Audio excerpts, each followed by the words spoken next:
இன்னைக்கு என்னன்னா, ஆக்சுவலாக என்னால் சொல்லக்கூட முடியல. இன்னைக்கு என்னோட மனசு ரொம்ப பாதித்த சம்பவம் இது. மத்தியானம் வந்து ஒரு ரீல் பார்த்தேன். அப்போ இருந்து எனக்கு வந்து அழுக வந்துட்டே இருக்குது. என்னால் எதுவும் பண்ண முடியாது, இதை நான் பேசுகிறதுனால எதுவும் மாறாது அப்படின்னு எனக்கு தெரியும். ஆனால் ஏன்னு தெரில, எனக்கு பேசணும்னு தோணுது.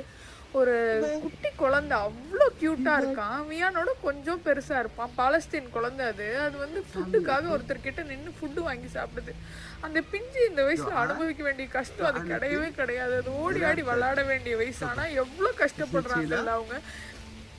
இதில் வந்து இஸ்ரேல் பெருசா பாலஸ்தீன் பெருசா அப்படின்னு பார்த்துட்டு அவங்க சண்டை போடுறதை விட்டுட்டு 2 பேருமே அவங்கவுங்க நாட்டுக்காக, நம்ம நாட்டு மக்கள் தான் கஷ்டப்படுறாங்க அப்படின்னு யோசிச்சாங்கனாலே பாதி பிரச்சனை முடியும்னு நான் நினைக்கிறேன். எனக்கு இதை பற்றி நாலேஜ் கூட இல்லை. பட் அந்த குழந்தை அப்படிங்கிற அந்த பாயிண்ட்லேருந்து மட்டும்தான் நான் பேசுகிறேன். குழந்தை மட்டும் கிடையாது, நிறைய குழந்தைகள் வந்து பார்த்தீங்கன்னா வாழ வேண்டிய குழந்தைங்க நிறைய பேர் இறந்தும் போயிருக்கிறாங்க.